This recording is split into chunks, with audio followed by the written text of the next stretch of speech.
Mirror, mirror, on the wall, how much do I resemble Ivan Ilych? Ivan is unauthentic. He has shallow feelings and is motivated by self-interest for most of his life. He mostly makes friends in order to advance himself in society. And yes, I too am motivated by self-interest, by achieving my own personal goals and by making myself feel good. But I don't think I get there by completely using others. I like to think I make friends along the way because I enjoy making friends with other people. I like to consider my ultimate goal as making a positive contribution to the world, whatever that may be. Ivan focuses on his physical life and neglects his spiritual life. To me, this is a major not good. One doesn't have to believe in God, but I do truly believe that one should live more than just the present. I have been neglective of my spiritual life since I came to college. It seems like I've just not felt like making time for it, which is not good, but I do realize that there has to be a spiritual life and not just a physical life, a life of material things and a life of just surface friendships. There has to be something deeper than that, something in which you can believe in. And there has to be something for the eternity, something that makes this life worthwhile. Ivan is concerned with material things and status. He surrounds himself with people who like the same sort of things. Do I covet material things excessively? Well, yes, I likely do. I enjoy having things that make me fit in with others. I enjoy being part of the crowd. I certainly don't like it when I feel like an outcast and am not part of the crowd. I feel comfortable in not drawing lots of attention to myself in this way, so I often get clothes or stuff like that to fit in. I know I shouldn't be so materialistic like this. Upon coming to college, I've also made a lot of new friends, and I've had time to look at some of my older friends and acquaintances. I can see a lot of my new friendships are currently still pretty shallow. I say hi to people in the common room as I walk by, but I don't really know anything about them.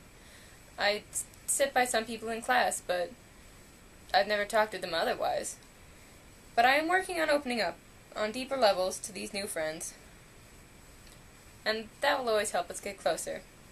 I can also see some of my old friends who are more like Ivan's acquaintances, too.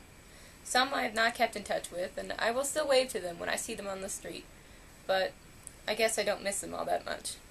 I do, of course, have my special few, those I go to and share everything with, those I can trust and rely on in my times of need.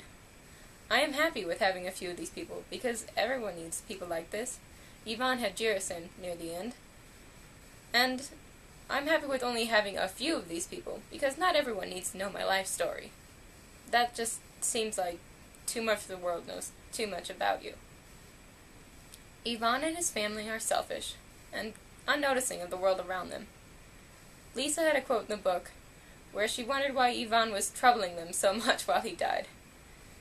This quote reminded me of the ultimate selfishness humans can exhibit. It kind of scared me when she said it because I've thought of that before. I felt, how dare this person ask so much of my time when they are in need, and I just don't feel like helping them. I definitely need to work on being more compassionate and less selfish. I need to be more like Jerison. I feel that he lives a more fulfilled life because he is compassionate like this, and I would like to be the one that helps ease the pain of others, and I certainly don't want to be the one who adds to the pain of others. Ivan alienates himself from problems instead of dealing with them. He has problems with his wife and with his family, so he works a bunch. He has problems with getting that one promotion, so he transfers towns. I, too, certainly put off problems until another day. I often use a Scarlett O'Hara phrase, "I'll think about that tomorrow," when I know I never plan on dealing with it. I do this for things like self-disappointment or failed goals. Actually, a lot of the important things in life, and that's probably not healthy. I of course handle my feelings for small everyday things, but somehow I find comfort in not dealing with them immediately. I also alienate myself from the rest of the world by limiting my visible emotion range. Someone once told me I have a range from about 4 to 8 on the visible scale. And Although dampening your emotions like that doesn't seem like a good idea, it seems to me like that's kind of part of being an adult.